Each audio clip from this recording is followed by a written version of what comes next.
भारत की खेती में एआई का उदय, एक नए युग की शुरुआत। यह कहानी उत्तर प्रदेश के छोटे से गांव मधुपुर की है, जहां वर्षों से खेती वही पुराने ढंग से की जा रही थी।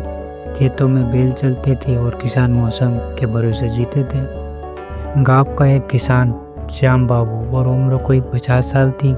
मेहनती थे, लेकिन हर साल मौसम की मार, बारिश और कीड़ों से फसलें खराब हो जाती थी। कर्ज बढ़ता गया, उम्मीदें घटती गई। एक दिन गांव में एक युवा लौटा, रवि, जो शहर में पढ़ाई कर रहा था।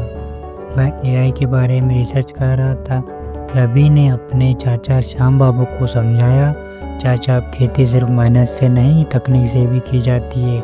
एआई हमें पता करके बता सकता है कि हमें फसल कब बोनी चाहिए, कहाँ बोनी चाहिए, कितनी खाद लगेगी, कब बारिश होगी।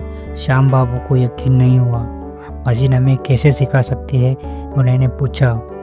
रवि ने एआई ऐप इंस्टॉल किया, मिट्टी की जांच करवाई, मौसम डेटा को जोड़ा और ड्रोन के जरिए खेतों पर नज़र रखनी शुरू कर दी। इस मौसम में गेहूं नहीं, मूंग उगाए, पानी की ज़रूरत कम पड़ेगी और बाजार में मूंग के अच्छे दाम मिल जाएंगे। श्याम बाबू ने रवि की बात मान ली और पहली बार मूंग की खेती कर ली।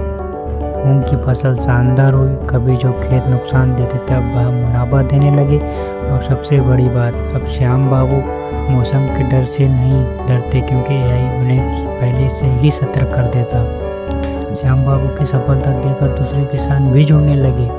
कोई एआई से रोग पहचानने लगा, कोई ड्रोन से छिड़काव करने लगा। अब मधुपुर स्मार्ट खेत मॉडल बन चुका था।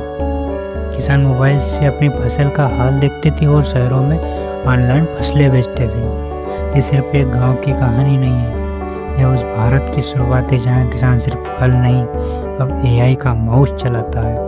जहां खेती सिर्फ अब पसीना नहीं, अब डेटा बहाता है। अगर आज का किसान यह तकनीकी अपना लेगा तो भारत फिर से सोने की चिड़िया बन जाएगा।